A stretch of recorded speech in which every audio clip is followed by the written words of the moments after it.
1 Samuel capítulo 17, 1 Samuel 17, eu vou no old school, na Bíblia de papel, mas se você não tiver Bíblia, vai aparecer aqui no telão também. Se você não tiver uma Bíblia, não tem problema, vai aparecer aqui no telão também, você pode acompanhar. Se você não souber o que é uma Bíblia, também não tem problema, vai aparecer umas palavras aqui, você só lê, só me acompanha. E aí depois no final do culto a gente explica o que é uma Bíblia e te recomenda ir comprar uma Bíblia, porque esse livro é bom demais. 17, versículo 55, diz assim: quando Saul viu Davi avançando para enfrentar o filisteu, Golias, perguntou a Abner, o comandante do exército: Abner, quem é o pai daquele rapaz? E Abner respondeu: juro por tua vida, ó rei, que eu não sei. E o rei ordenou-lhe: descubra quem é o pai dele. Só esses dois. Sabe, essa história, para você entender o que está acontecendo aqui, essa é a clássica história de Davi e Golias. Davi e Golias provavelmente você já conheceu, não necessariamente você precisa ser da igreja para conhecer essa história. Aquele menino que derruba o gigante. E eu preciso te dar talvez só um contexto antes da gente mergulhar no que está acontecendo aqui. Tudo começa quando o exército filisteu, esse exército inimigo, o arquirrival de Israel, encontra e trava uma batalha com o povo de Israel. Saul, o então rei de Israel, ele leva o seu exército para aquela região de batalha e eles ficam ali, um exército de um lado, outro exército do outro, se encarando. De repente aparece esse gigante chamado Golias. Esse gigante, 2 vezes por dia, ele vai à frente, ele começa a desafiar aquele povo. Fala assim: cara, tem alguém aí que é homem o suficiente para vir aqui me bater e ganhar de mim?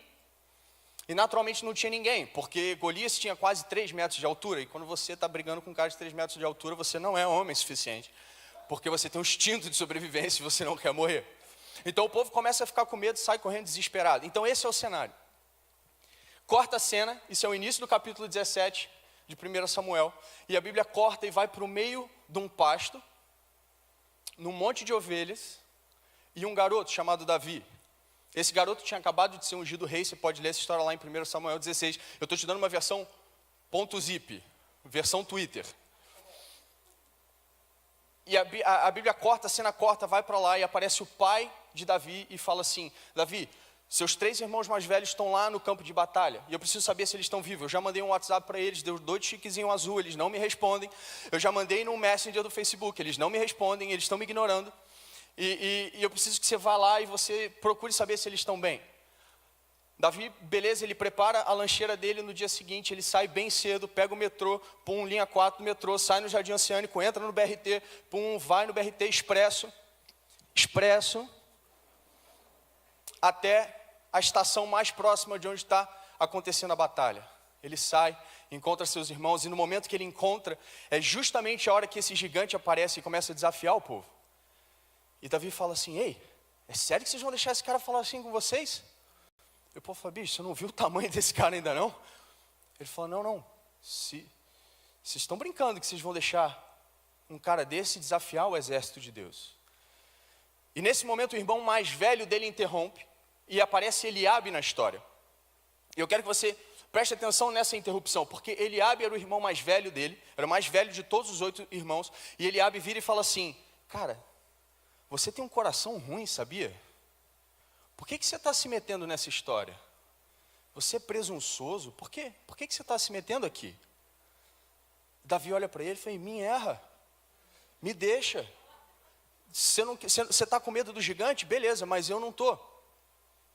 E ele segue, ele continua, ele fala assim: não quero mais falar com você não, cadê? Vamos falar com outra pessoa aqui. Ele continua. E aí começa a surgir um boato no meio desse exército de que tinha um garoto disposto a lutar com Golias. Esse boato eventualmente chega até Saul. Saul ouve e fala assim: cara, chama esse inconsequente desse garoto aqui para falar comigo. Davi chega e tem uma segunda cena que eu quero que você preste atenção. É a cena em que Davi chega para falar agora com o rei, Saul. E Saul vira para ele e fala assim: garoto, você é maluco?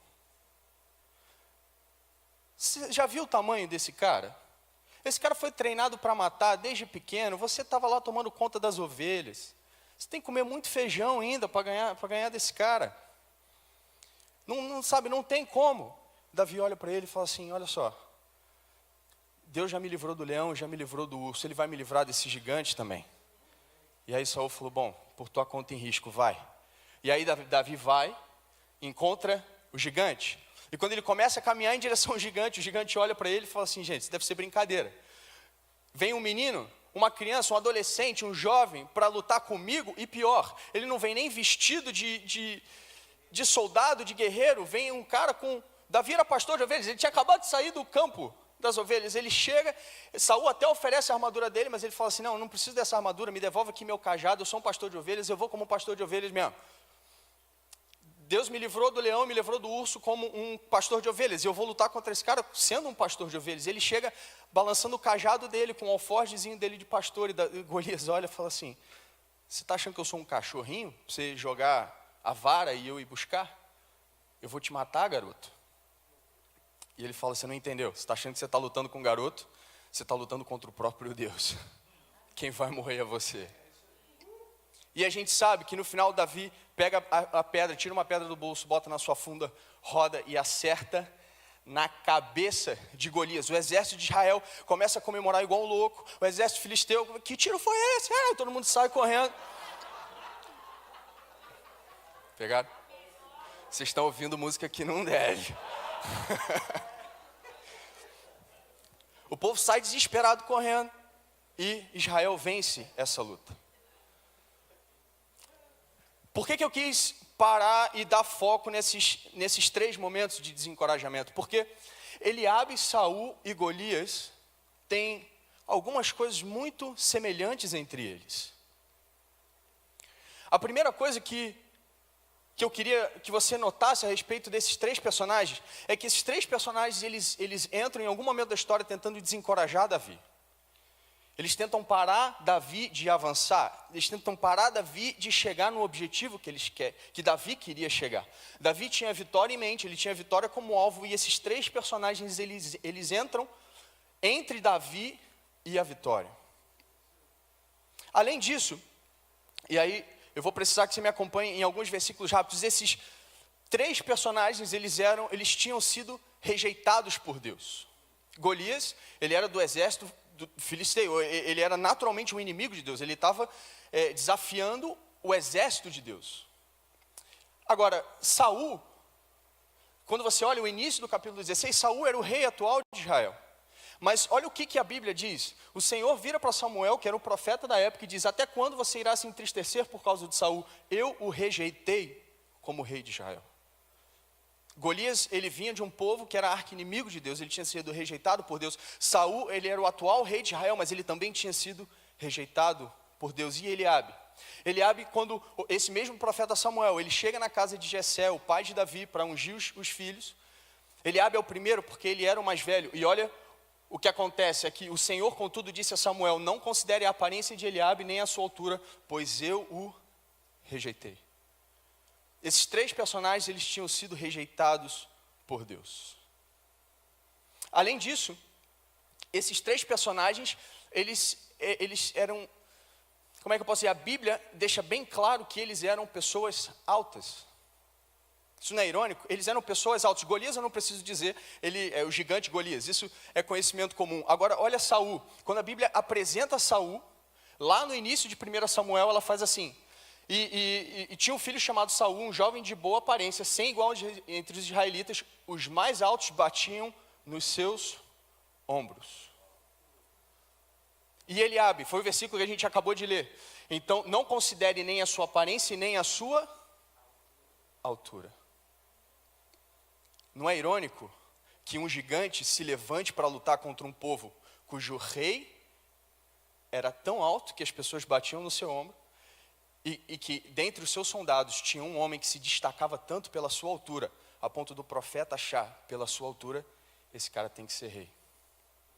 Isso me parece um pouco a lei e a graça, né? A lei fala, você pode ser alto, mas você nunca vai ser alto o suficiente para derrotar aquele gigante. A graça fala, a tua altura não está nem em questão aqui, porque quem vai derrotar esse gigante é Jesus. Mas eu queria mostrar como esses 3 personagens, eles são semelhantes, como esses 3 personagens, de alguma forma, eles se assemelham.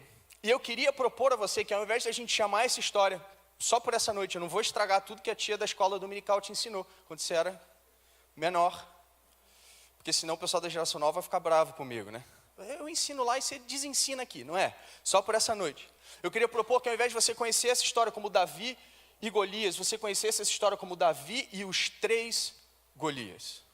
Eu queria te propor que ao invés de você olhar essa história como se Davi tivesse derrotado apenas um gigante, você olhasse para a história como Davi derrotando 3 gigantes, Eliabe, Saul e Golias. Os 3 tentaram parar Davi, os 3 tinham sido rejeitados por Deus, e os 3 eram altos, os 3 eram gigantes. Pode ser? Então vamos olhar cada um deles, pode ser? Primeiro eu quero falar de Eliabe. E Eliabe, quando ele encontra Samuel, ele encontra Davi, ele fala assim: eu sei que você é presunçoso e que o seu coração é mau. O seu coração é mau.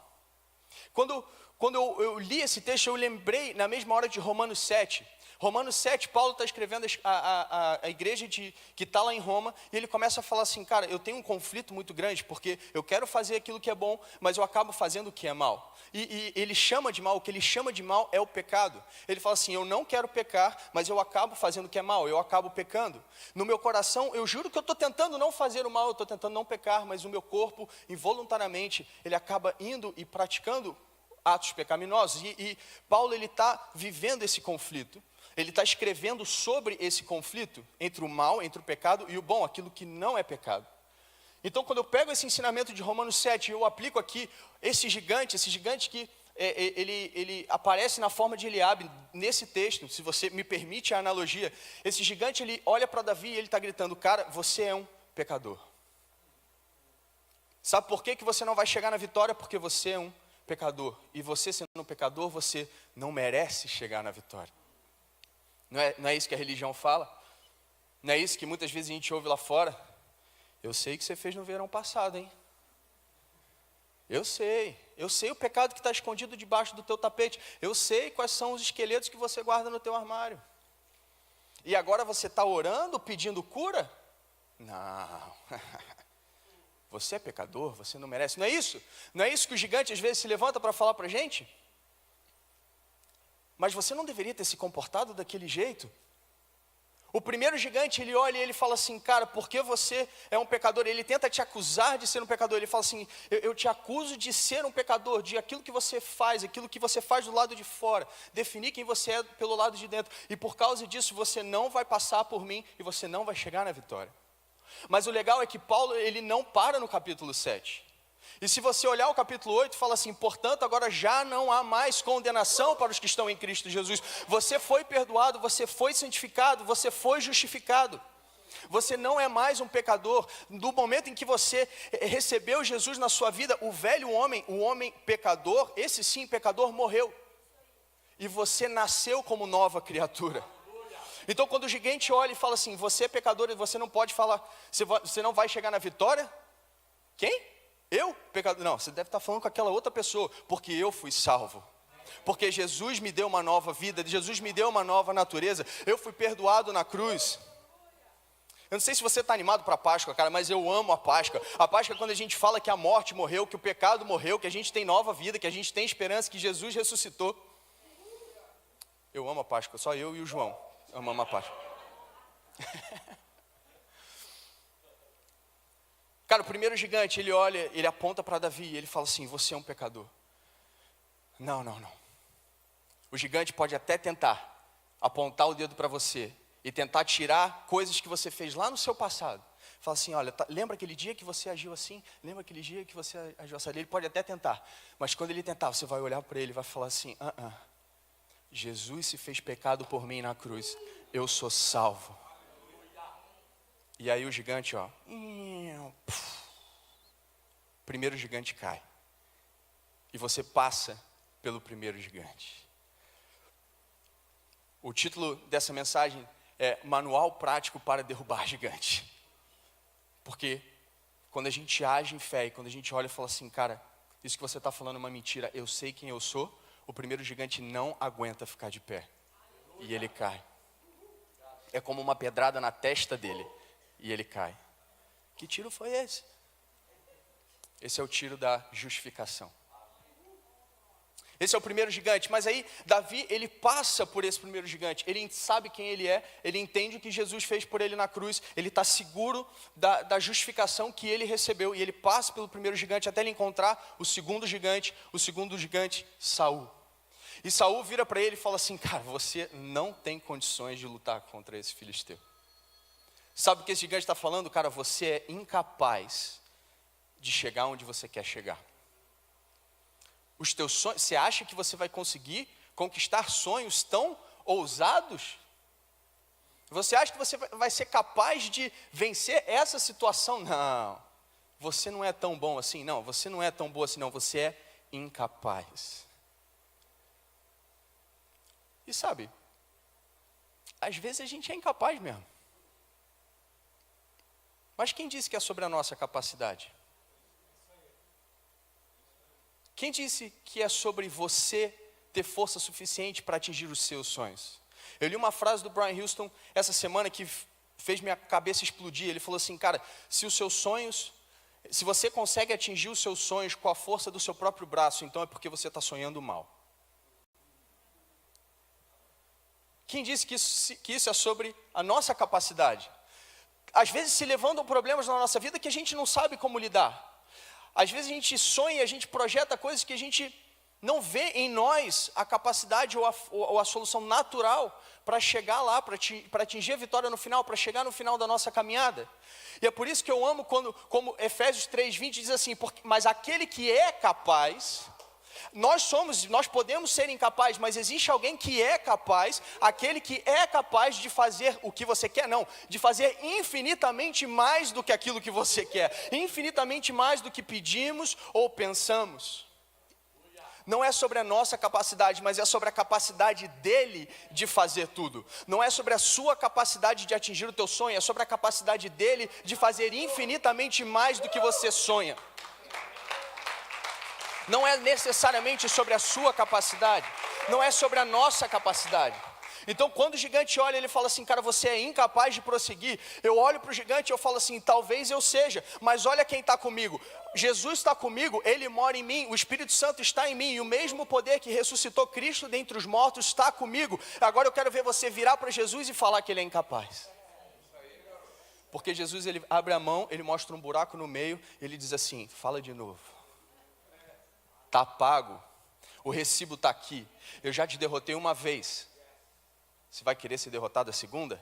Ou você vai mover o seu traseiro gordo da minha frente e deixar o meu filho passar? Sabe, tem vezes que o relatório médico parece grande demais. E você fala assim, cara, eu não tenho condições de seguir. Tem vezes que o problema na família parece grande demais e você fala, em mim não tem forças para seguir. Parece que a crise financeira é grande demais e você não tem forças para seguir. Eu queria te encorajar a tirar os olhos da tua força e botar os teus olhos na força de Jesus. Se você não pode, Ele pode. Se você não é capaz, Ele é capaz. Se você não tem força, Ele tem força. Aquele que é capaz de fazer infinitamente mais do que você pode pedir, do que você pode pensar. Deus fala, os meus planos estão muito acima dos seus, assim como os céus estão acima da terra. Então, cara, confia na capacidade de Jesus. E aí o segundo gigante, ó, queda livre. E cai o segundo gigante. E aí Davi passa pelo primeiro, Davi passa pelo segundo, e aí finalmente ele dá de cara com, sempre conhece. Agora sim o gigante que a gente tanto fala, e aí aparece Golias, e Golias vira para ele e fala assim, por acaso eu sou um cão, um cachorrinho, para que você venha contra mim com pedaços de pau? Que pedaços de pau? Esse pedaço de pau era a vara, era o cajado do pastor Davi. Davi, o irmão mais novo entre 8 filhos, ele tinha a tarefa de cuidar das ovelhas. E ele ficava lá no campo cuidando das ovelhas. E Davi sabia, ele tinha uma experiência como pastor, ele sabia o que era viver no campo com animais selvagens. E eventualmente vinha um leão, e esse leão atacava uma das ovelhas, ou vinha um urso, e esse urso atacava uma das ovelhas. E Davi, ele entendeu que Deus protegia ele e protegia as suas ovelhas. Ao ponto que, quando o leão vinha e abocanhava uma das ovelhas e saía correndo, eu acho tão fascinante a forma como Davi escreve. Ele fala assim: quando algum desses animais vinha e abocanhava a ovelha, eu saía atrás dele e eu dava na cara dele. Já imaginou um leão correndo como ovelha e um rapaz correndo atrás com a vara, falando assim: vem cá que eu vou te pegar. Pegava o leão pela juba, dava na cara do leão e matava o leão. Não é a cena que você vê no Discovery Channel, de noite. Davi, ele tinha aprendido pelas experiências que ele tinha tido com Deus. O Dan Paquia falou isso no domingo, não falou? Ele falou: cara, você precisa conhecer Deus, porque você vai criando as suas experiências com Deus. E Davi, ele tinha essa experiência. Ele sabia que quando ele estava no campo, e ele enfrentava um animal selvagem, ele, um pastor de ovelhas, um mero pastor de ovelhas, que não foi treinado com lança, que não foi treinado com espada, que não foi treinado com escudo, ele, como um pastor de ovelhas, ele podia confiar que Deus ia livrá-lo da morte. Agora vem Davi e fala assim: você acha que isso vai acontecer de novo? Davi, ele estava perguntando: você tem fé em Deus ainda? Na verdade, o que Golias estava questionando Davi, não era sobre o pedaço de pau que ele carregava, era se Davi tinha fé que Deus ia fazer de novo o que Deus tinha feito no campo. A questão é: você tem fé? Você tem fé suficiente para chegar na vitória? Esse terceiro gigante, ele se levanta. Esse terceiro gigante, ele não está mais preocupado em saber se você entende a sua nova identidade em Cristo. Não, ele já aceitou que você sabe quem você é, que você é perdoado, que você é justo, que você é santo, que você lê o livro do Fragalho. Ele já superou isso. Ele também não está preocupado se você está pensando se você é capaz ou não. Ele fala: cara, não é sobre a capacidade dele, é sobre a capacidade de Jesus. Ele já sabe disso, não vou ficar apontando o defeito dele ou fazendo ele focar na força dele. Esse terceiro gigante, ele já entendeu que os outros dois foram derrotados. Agora ele vira e ele fala assim: olha, você pode até ser nova criatura, você pode até falar que é pelo que Jesus fez, mas você acredita mesmo? Você tem fé mesmo para acreditar? E sabe, às vezes a gente fica com essa dúvida. E eu queria te recarregar essa noite. Eu queria te recarregar, sabe, te dar um ânimo na tua fé. Porque a Bíblia fala: cara, se uma fé desse tamanhozinho faz milagres, se sabe, um grãozinho de mostarda já é capaz de fazer o impossível acontecer, o que é um gigante? O que é um gigante? Cara, a nossa fé, a sua fé, independente do tamanho, a sua fé é o poder que você precisa, é o que você precisa para derrotar esse gigante. O gigante pode olhar para você e falar assim: cara, você tem fé suficiente? Fala: cara, talvez eu não tenha muita fé, talvez realmente eu não esteja acreditando quando um dia eu acreditei, mas o pouquinho de fé que eu tenho é o suficiente para te derrotar. Sabe, 1 João 5,4 fala assim: aquele que é nascido de Deus vence o mundo. Isso vai acontecer, independente de qualquer coisa, entra século, sai século. Aquele que é nascido de Deus vence o mundo, e é essa vitória que vence o mundo, a nossa fé. Ele não fala: é essa vitória que vence o mundo, a sua muita fé. Não é isso que ele fala, é a sua fé. Então, se o gigante ele se levantar para você e falar assim: cara, você tem fé suficiente? Cara, não sei, mas com a pouca fé que eu tenho, você vai ter que cair. Porque uma coisa eu sei: aquele que é nascido de Deus vence o mundo, e eu nasci de Deus, então eu vou vencer o mundo. Você tem fé suficiente? Não importa. Mesmo que a minha fé seja pouquinha, mesmo que ela seja bem pouquinha, você vai ter que cair. E a gente vai ver esse gigante cair. Você acredita nisso? Sabe, e eu tô terminando, se a banda quiser voltar. E eu queria que a gente saísse daqui. Talvez você entrou com uma fé pequena, e essa fé pequena é o suficiente para derrubar esse gigante. Eu não quero me contradizer, mas eu queria que você saísse daqui cheio de fé. Sabe, com as suas energias renovadas. Às vezes esse processo dói, sabe? Às vezes esse processo cansa. São 3 gigantes que você tem que derrotar no meio do caminho. Não é trivial, a gente sabe disso. A gente não banaliza a sua dúvida, a gente não banaliza a sua dor, a gente não quer banalizar nada disso. A gente está querendo te dizer que você pode olhar para essa dor e olhar para essa dúvida de uma posição de vitória. que você pode olhar para esse gigante não como um gigante, mas você vai olhar para esse gigante como um futuro gigante derrotado. Ele está de pé agora. Ele não vai estar mais de pé amanhã, depois de amanhã. E eu queria que você saísse daqui cheio de fé. Talvez tem pessoas perto de você, não aqui nessa igreja, mas na sua vida, no dia a dia, que estão precisando de um apoio seu. E eu queria que a gente, Nova Igreja, fosse esse canal. Que a gente se recarregasse, que a gente pudesse ser bênção para o mundo lá fora, sem esperança. Sabe, quando Davi chega ali naquele campo de batalha, e ele vê Golias desafiando, ele pergunta, cara, beleza, eu vou lá lutar com ele. E aí, algum dos soldados vira e fala assim, cara, você sabe que Saul colocou um prêmio para quem derrotar esse gigante? Davi, é mesmo? Que prêmio é esse? Eu quero saber esse prêmio, fala para mim, qual é o prêmio? E a Bíblia fala que esse prêmio era o seguinte, eram grandes riquezas, era casar com a filha do rei, e era ser isento de impostos. Mas olha como a Bíblia coloca que isentará de impostos em Israel a família de seu pai. Não era a família de Davi que seria isenta de impostos, era a família do seu pai que seria isenta de impostos. Em tempos de declaração do imposto de renda, quem quer receber uma benção dessa? Aleluia. A família de seu pai vai ser isenta de impostos. E aí eu queria voltar naquele texto que a gente leu no início. Eu queria que você reparasse o seguinte. Esse texto começa quando Saul viu Davi avançando para enfrentar o filisteu. Ele perguntou, quem é o pai desse garoto? Presta atenção. Saul não esperou Davi acertar Golias. Saul não esperou Davi cortar a cabeça de Golias. Saul não esperou Davi trazer a cabeça de Golias para ele.